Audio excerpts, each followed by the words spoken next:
Soldier, welcome to the DPA Army Disciplinary Panel. Why are you still not subscribed? Why? Tell me why I should not send you to the detention barracks. Repent.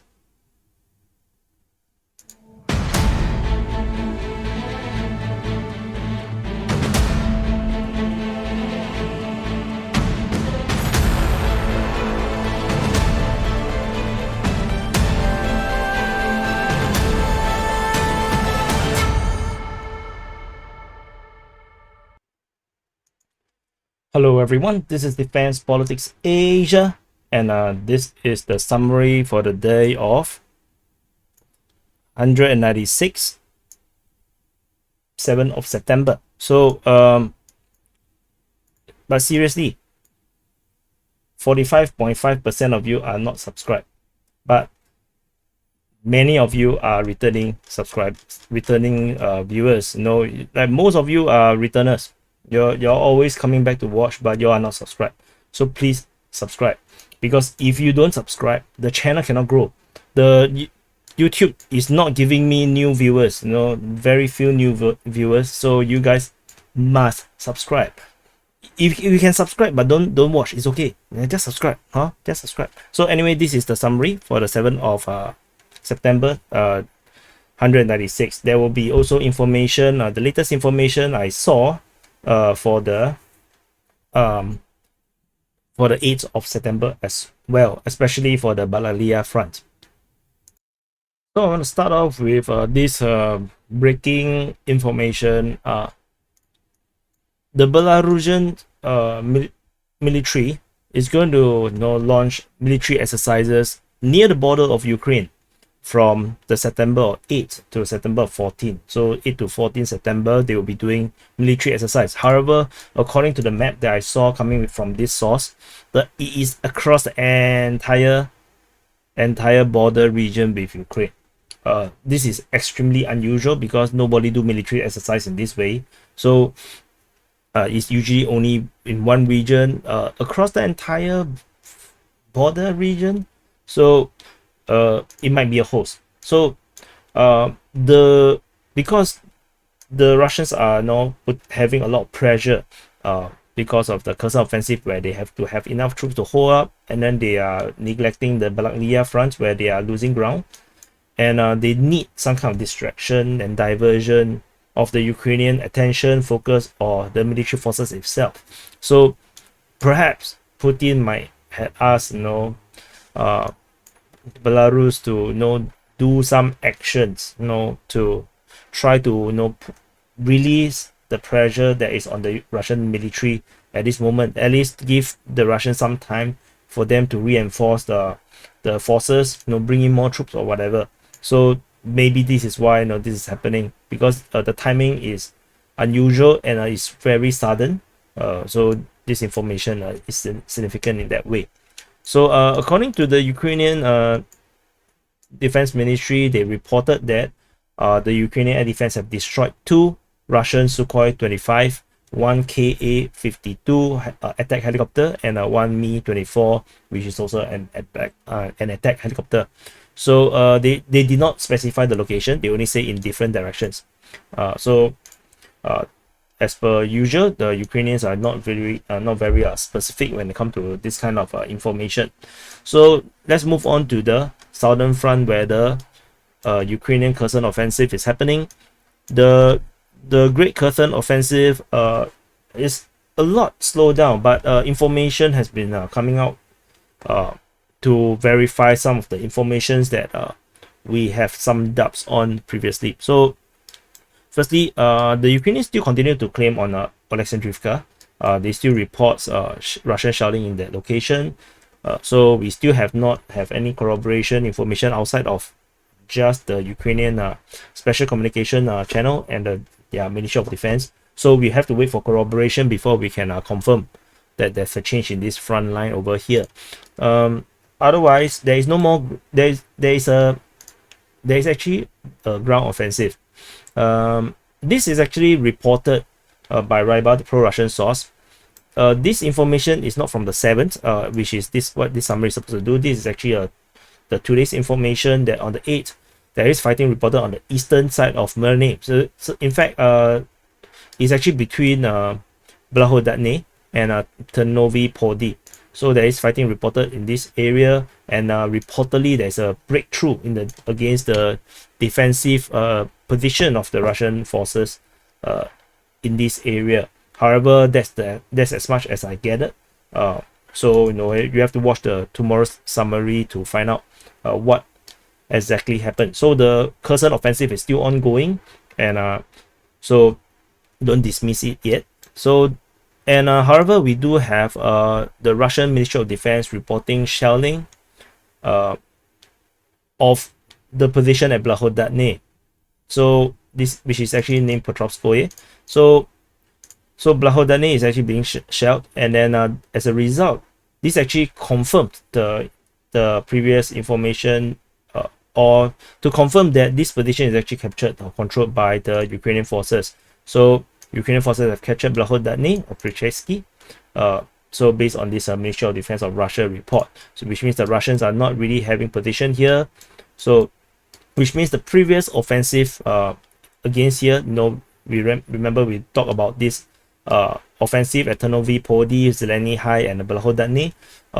Apparently this Ukrainian offensive do have some results. They managed to capture Blahodatne, and they also managed to capture Ternovi Pody. So Ternovi Pody has been claimed by the Ukrainian Defense Ministry since the 5th of September, and because of this Russian shelling report by the Ministry of Defense of Russia themselves, we can confirm that Ternovi Pody is now under Ukrainian control. So which means that the front line is actually a bit backwards, southward a bit than what we have imagined or what I have mapped.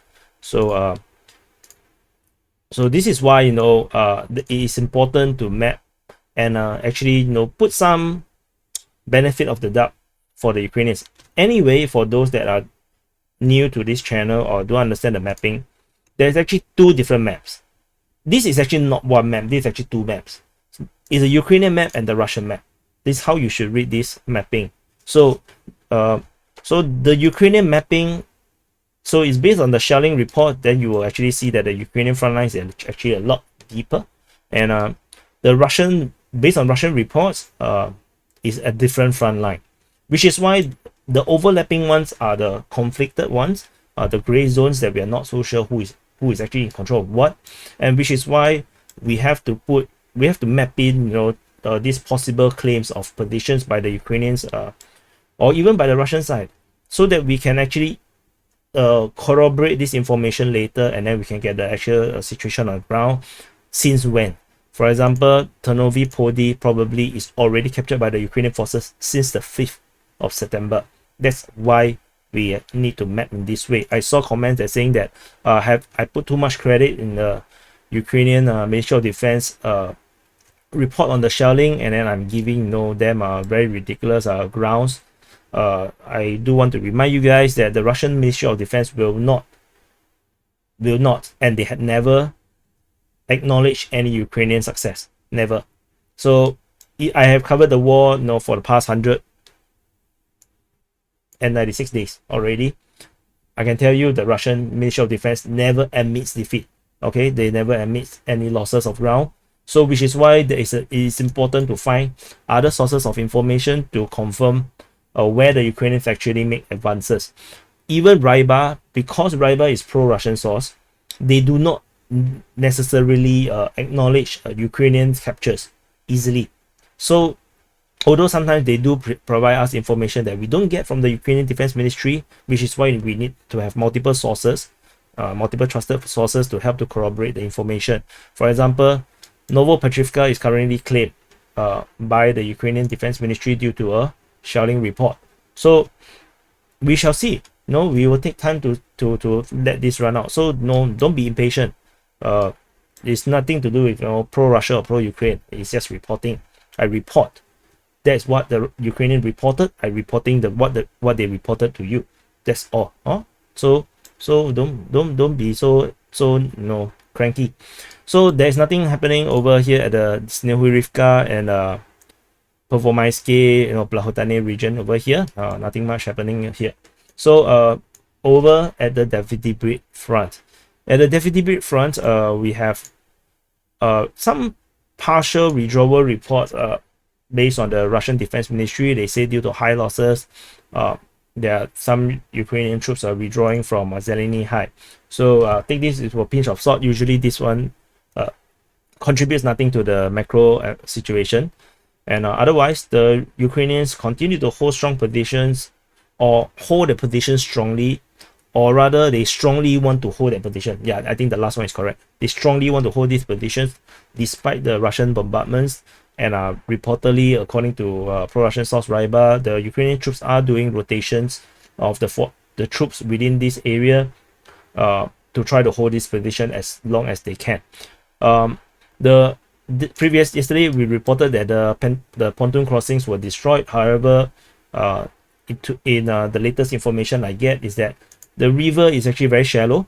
So despite the lack of the pontoon crossings, it is not really a very major barrier for the Ukrainian forces to actually cross. And perhaps this is also probably the reason why they chose this spot, perhaps because maybe the river here is easier to cross as compared to other parts of the river. I'm not sure, perhaps. So anyway, that's all from the Davydiv Brid Front.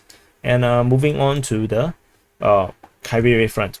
At the Kryvyi Rih Front, we have a confirmation based on the information from Ryba that Novovoznesenske or Novovoznesenske is under Ukrainian control, which means that the Ukrainians have captured this position since the 6th of August, which was disputed for a very long time. The Ukrainians, the Ryba have mapped it in this way, and I feel that it's about time that we have to concede, since they still, they emphasize this now.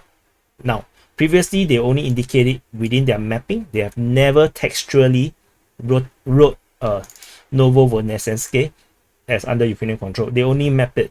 But the problem with Ryba's mapping is that sometimes the mapping is wrong, because the person who writes the report and the person who do the map, the graphic designer who did the map, seems to be different person. So I have noticed before conflicting information where the text doesn't match the map. So which is why I have been waiting for some corroboration, and now we have the textual version of the confirmation that the Ukrainians have captured this position, or actually under having control over this position. So this is that. And I can also award the flag to the Ukrainians for Olhyne, as well as Arkhanhelske, because in the latest information from Ryba, the Russian positions is now on the outskirts of the settlement. They are not in the settlement, so they are already outside the settlement, and they are holding defensive position, which means that the counter offensive has stopped. They are holding a defensive position. They are not fighting forward, which means that the Ukrainians have captured Arkhanhelske and Olhyne essentially.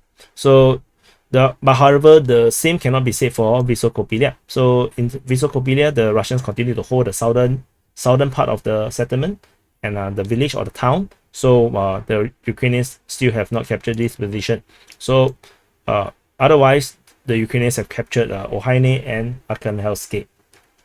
So there's still no information about these guys here. So that's all from the southern front, where the Great Kherson Offensive is going on. As of my position, the Kherson Offensive is still ongoing, but of course, as we can see from the report, is very slow now, and it's pretty much stuck. Until the Ukrainians gave up attacking for perhaps a week or two, then maybe we can call off this as an offensive. Anyway, that's all. So from the Zaporizhzhia region, there is a reported drone strike that fell on the roof of Enerhodar administration. So it's the wrong place. So not Zaporizhzhia nuclear power plant. Sorry. So it's actually at Enerhodar. So the drone strike don't seem to damage anything. It just seems simply make make the roof a bit dirty. That's all.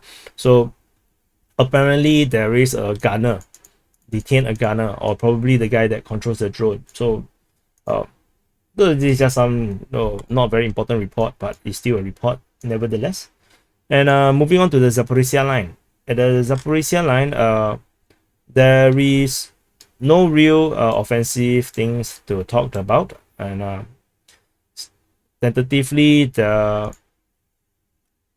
as of the latest information from Ryba, they claim that the Russian forces have control over Novopil and Vremivka. So Vremivka is here. This is Vremivka, just next to Velika Novosilka, and Novopil is here, just south of Zelenyi Pole or Zelenyi Pole. So anyway, however, I did not award the red flag to these two locations because these locations are reportedly shelled by the Russians, according to the Ukraine Defense Ministry. So there is a dispute in terms of the claims, so we have to wait further for further information. So tentatively, they are still listed officially as under Ukrainian control under the DPA's mapping. Otherwise, that's all from this Velika Novosilka area, which is the very end of the Zaporizhzhia Line. Moving on to the Donetsk Front. At the Donetsk Front, this blue cancer tumor, I'm starting to feel like this is like a cancer, it's like a tumor. It just keep growing, and now it grown to Yehorivka. So there's a reported shelling at Yehorivka, according to the Ukraine Defense Ministry, and you can see that it went from the initial line to spread to Mykolaivka, Volodymyrivka, Yehorivka, Novobakhmutivka, and Oktyabrsky, and now it goes to Yehorivka. It's like a tumor, it just keep growing. It's like cancer. So this blue cancer here just keep growing, and so I probably just going to call this the blue tumor or something. So it just keep growing, and there's no other informations that I can do corroboration on all this information. Why you guys who are pro-Russian or anti-Ukrainian might think that no, I should not believe them, right? So remember the two maps, right? This is a Ukrainian map. The blue one is a Ukrainian map. The red one is a Russian map. Remember that. It's two different maps. It's not one map. Okay, so according to the Ukrainian map, this is the case. And to be honest, you have to also see this as a possibility that there is actually a Ukrainian offensive going on here in the Voleda region, and which is not reported by any sources, except these hints coming out from the Ukrainian Defense Ministry. So this you have to take it in your stride. Similarly, there is this growth that I probably forgot to report about. There, this tumor grow into Solodke on the 6th, and this is looking rather scary. This blue tumor, this underreported blue tumor, and should this turn out to be true, more grief for you guys who are pro-Russia. So moving on to the Petrivske region, there is offensive reported towards Pervomaiske. However, there is still no significant captures of this information of this. So there is this information I listed, I forgot to report yesterday, is that there is reports of TOS-1 Flamethrowers being deployed to the Pervomaiske region. So TOS-1 Flamethrower is extremely effective. It's one of the most effective weapons the Russians have deployed in this war.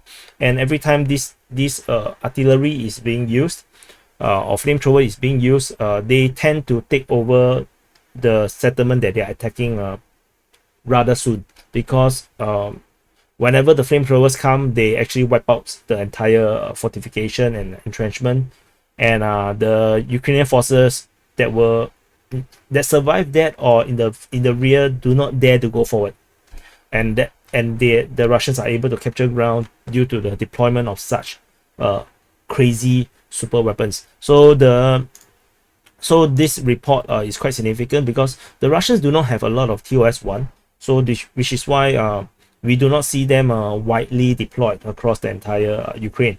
So they seems to be transported around to key points where they needed, and now they are here. So they are fighting in the Pervomaiske region. So it must be hellish for the Ukrainian forces are fighting in this region. So otherwise, there is no more ground offensive. There is a new cursor icon here.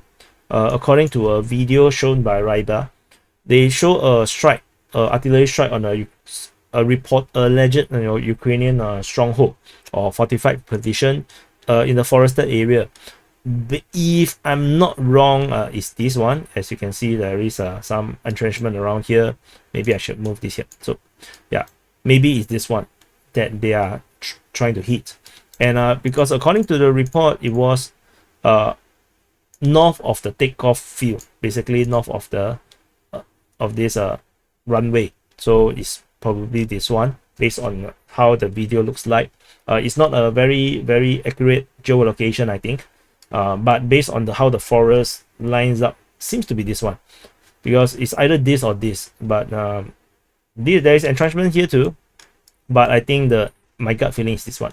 So no news about Spartak and this Butivka mine thingy, and then we have news developments at the Avdiivka region.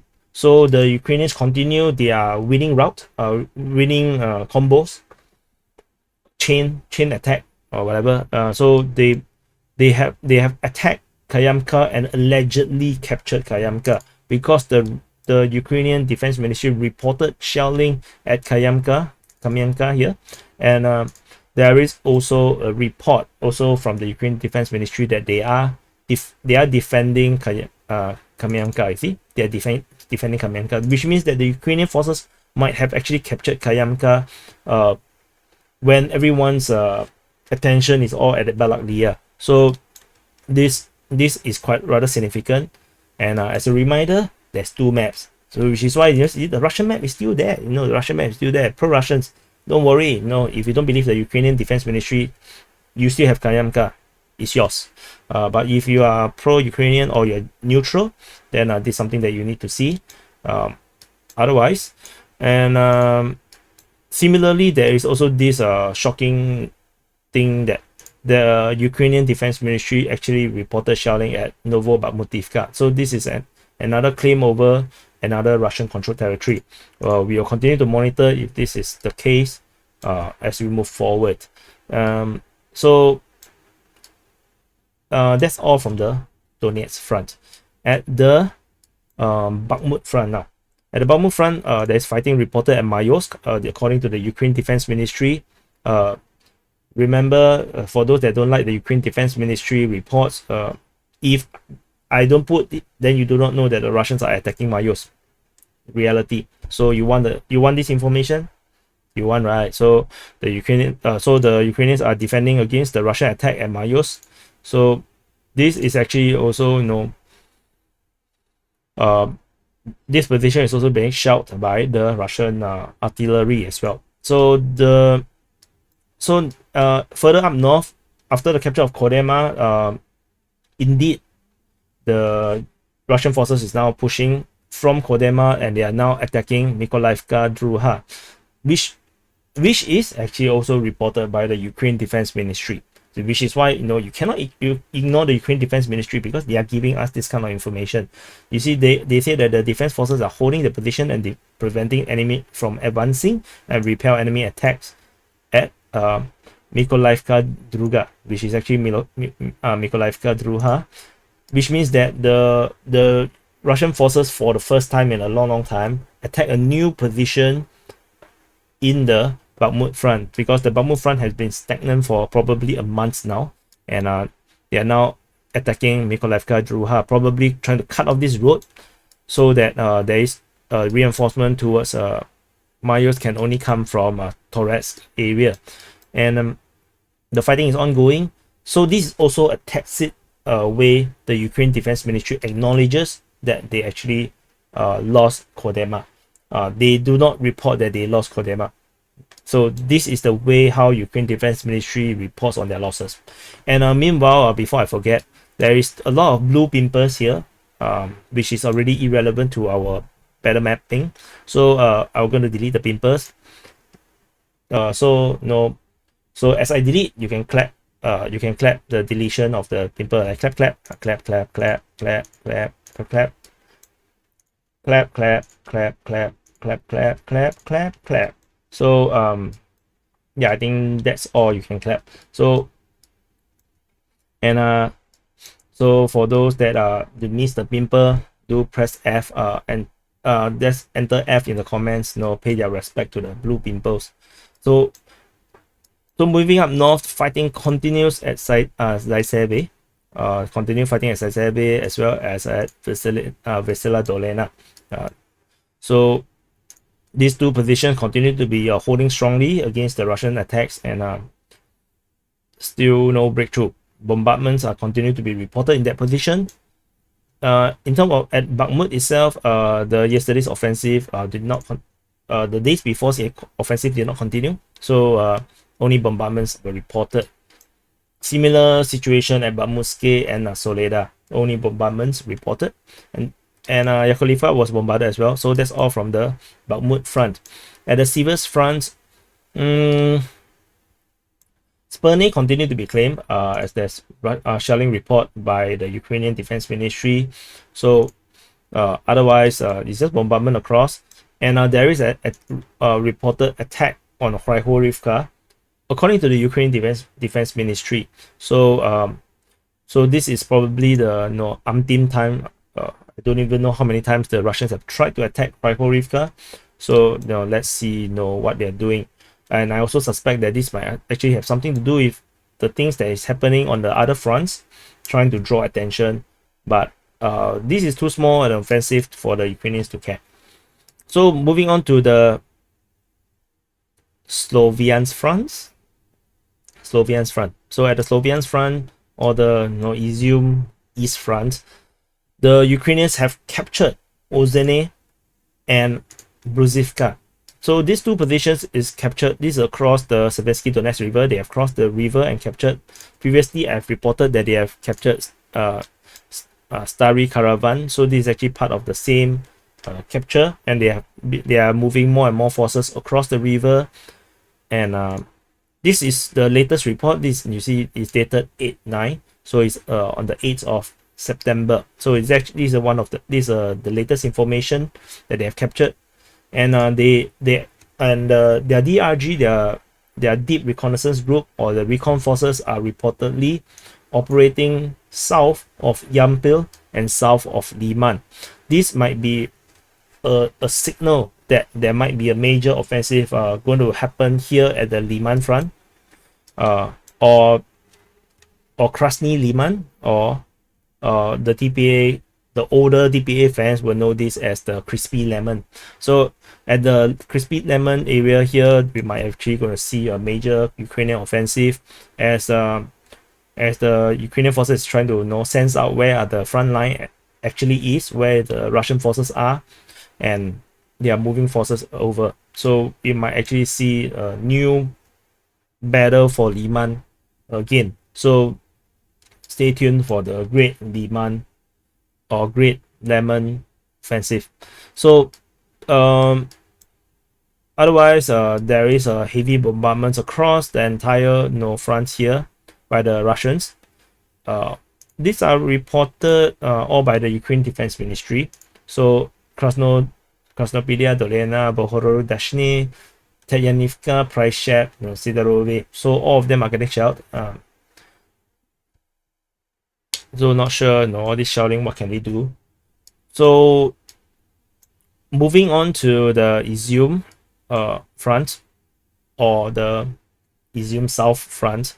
I'm getting confused by myself. So anyway, there is fighting reported at Kopanki. This is also based on the latest information. This is dated 8 September, where the Ukrainians sent a force of 100 soldiers supported by tanks, APC, and BMPs. Their aim is to take the high grounds approaching the settlement. So so there is a fighting in this region here.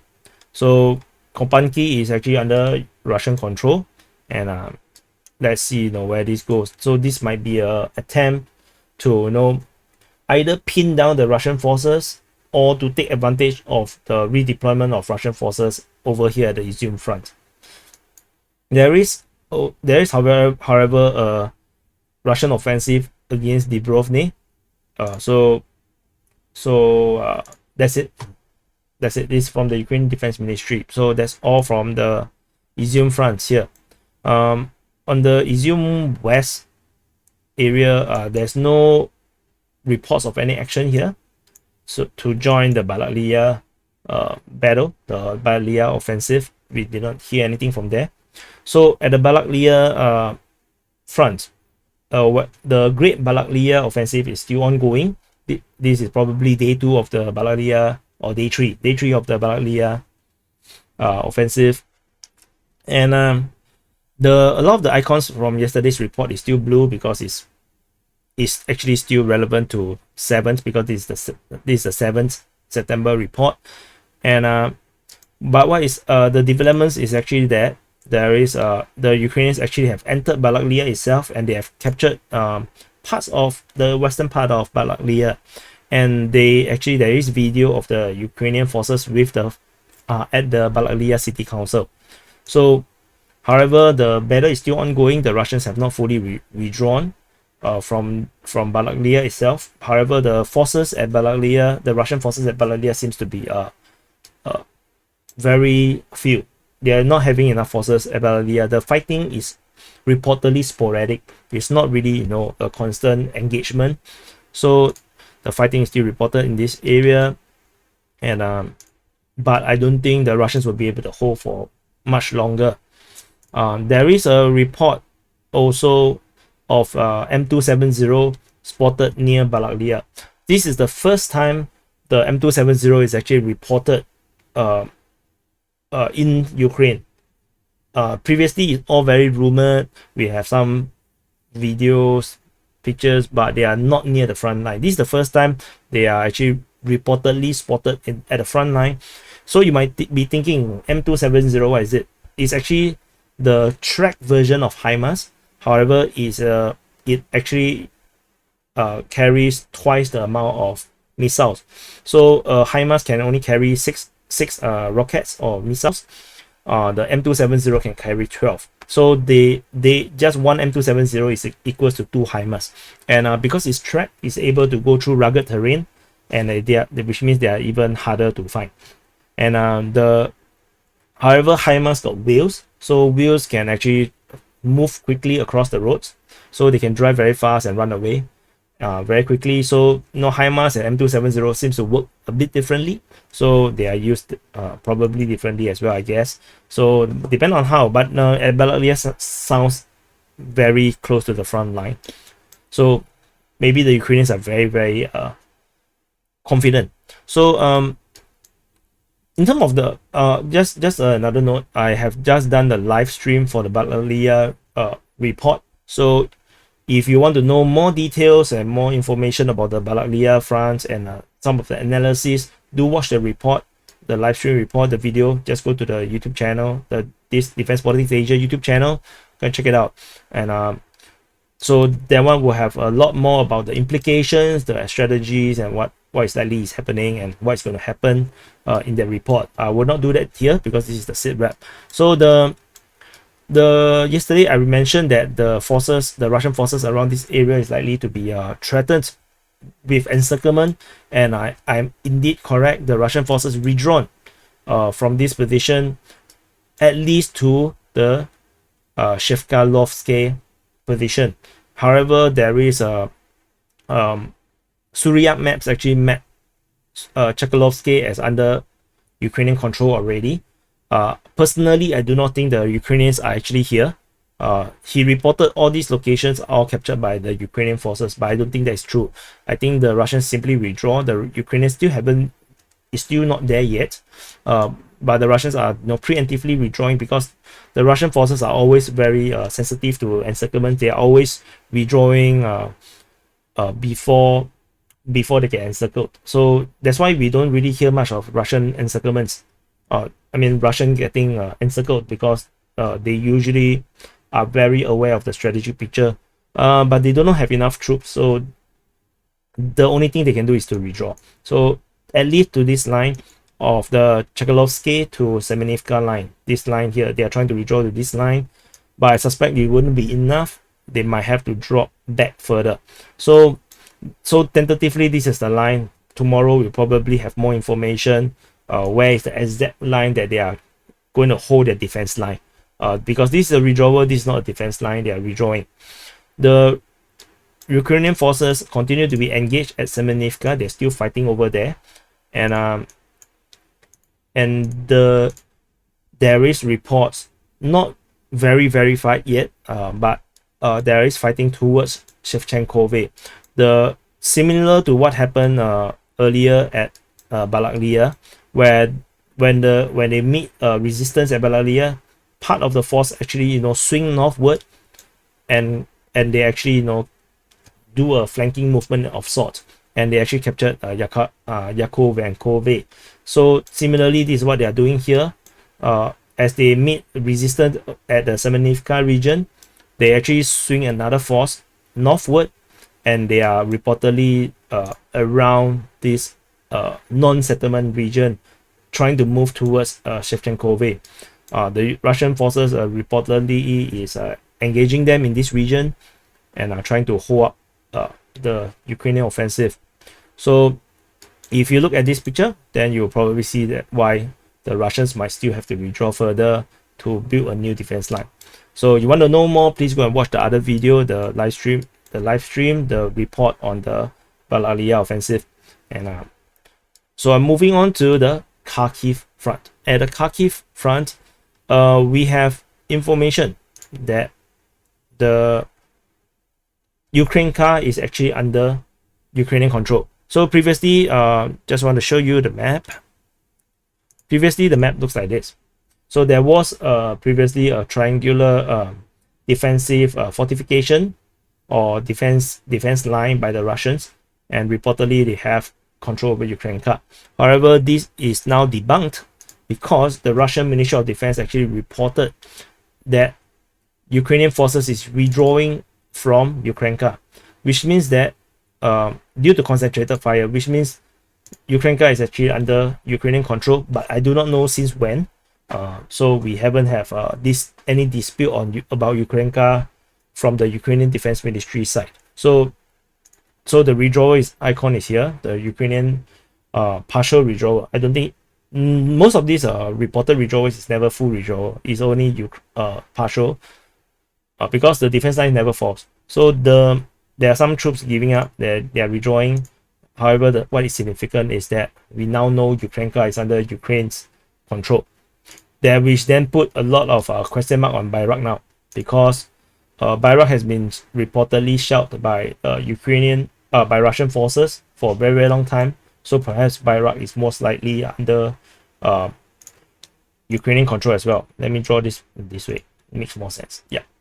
So what is this?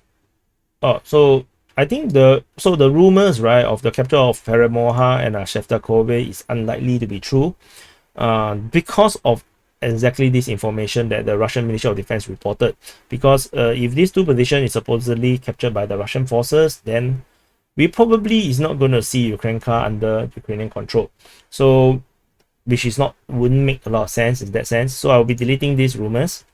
So Pervomaiske and Shevchenkove is not under Russian control, and the disputes continue. As you can see, this is another, this is looking a lot like a giraffe, giraffe head and some hair. Anyway, all these disputed areas, be mindful that they might actually be under Ukrainian control. We never know, so that's very scary. So otherwise, there is only fighting reported at Konstantinivka, according to the Ukraine Defense Ministry. Otherwise, it's just all bombardment reports and nothing else. So that's all. That's all from the for the summary of the day of 196 for the 7th of September. Please subscribe. Please press the like button. This channel is not growing enough. So please help, and I'll see you in the next update.